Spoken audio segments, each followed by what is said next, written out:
तुलसी माता की संपूर्ण कथा। एक बार शिव ने अपने तेज को समुद्र में फेंक दिया था। उससे एक तेजस्वी बालक ने जन्म लिया। यह बालक आगे चलकर जलंधर के नाम से पराक्रमी दैत्य राजा बना। उसकी राजधानी का नाम जलंधर नगरी था। दैत्यराज कालनेमी की कन्या वृंदा का विवाह जलंधर से हुआ। जलंधर महाराक्षस था। अपनी सत्ता के मद में चूर उसने माता लक्ष्मी को पाने की कामना से युद्ध किया, परंतु समुद्र से ही उत्पन्न होने के कारण माता लक्ष्मी ने उसे अपने भाई के रूप में स्वीकार किया। वहां से पराजित होकर वह देवी पार्वती को पाने की लालसा से कैलाश पर्वत पर गया। भगवान देवादिदेव शिव का ही रूप धरकर माता पार्वती के समीप गया, परंतु मां ने अपने योग बल से उसे तुरंत पहचान लिया तथा वहां से अंतर्ध्यान हो गई।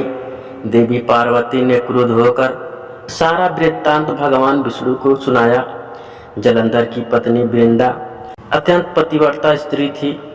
उसी के पतिव्रत धर्म की शक्ति से जलंधर ना तो मारा जाता और ना ही पराजित होता था। इसीलिए जलंधर का नाश करने के लिए वृंदा के पतिव्रत धर्म को भंग करना बहुत जरूरी था। इसी कारण भगवान विष्णु ऋषि का वेश धारण कर वन में जा पहुंचे, जहां वृंदा अकेली भ्रमण कर रही थी। भगवान के साथ दो मायावी राक्षस भी थी, जिन्हें देखकर वृंदा भयभीत हो गई। ऋषि ने वृंदा के सामने पल में दोनों को भस्म कर दिया। उनकी शक्ति देखकर वृंदा ने कैलाश पर्वत पर महादेव के साथ युद्ध कर रहे अपने पति जलंधर के बारे में पूछा। ऋषि ने अपने माया जाल से दो बानर प्रकट किए।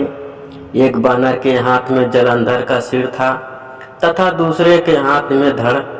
अपने पति की यह दशा देखकर वृंदा मूर्छित होकर गिर पड़ी। होश में आने पर उन्होंने ऋषि रूपी भगवान से विनती की कि वह उसके पति को जीवित करें। भगवान ने अपने माया से पुनः जलंधर का सिर धड़ से जोड़ दिया, परंतु स्वयं भी वह उसी शरीर में प्रवेश कर गए। वृंदा को इस छल का जरा सा अभ्यास ना हुआ।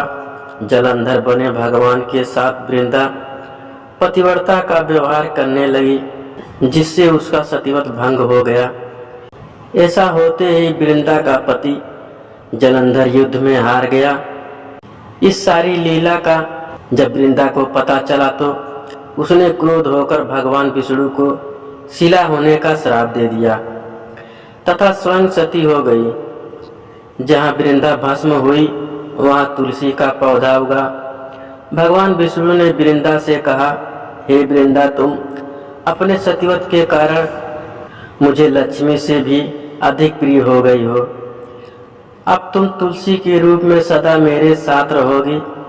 जो मनुष्य भी मेरे शालिग्राम रूप के साथ तुलसी का विवाह करेगा, उसे इस लोक या परलोक में विपुल यश प्राप्त होगा।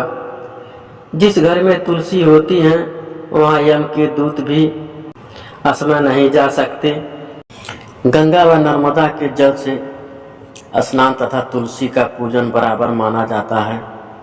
चाहे मनुष्य कितना भी पापी क्यों ना हो, मृत्यु के समय जिसके प्राण मंजरी रहे तुलसी और गंगा जल मुख में रखकर निगल जाते हैं, वह पापों से मुक्त होकर वैकुंठ धाम को प्राप्त होता है। जो मनुष्य तुलसी व आंवलों की छाया में अपने पितरों का श्राद्ध करता है, उसके पितर मोक्ष को प्राप्त हो जाते हैं। उसी दैत्यराज जलंधर की यह भूमि जलंधर नाम से विख्यात है। सती वृंदा का मंदिर मोहल्ला कोट किशनचंद में स्थित है। कहते हैं इस स्थान पर एक प्राचीन गुफा थी जो सीधी हरिद्वार तक जाती थी। सच्चे मन से 40 दिन तक सती वृंदा देवी के मंदिर में पूजा करने से सभी मनोरथ पूर्ण होते हैं।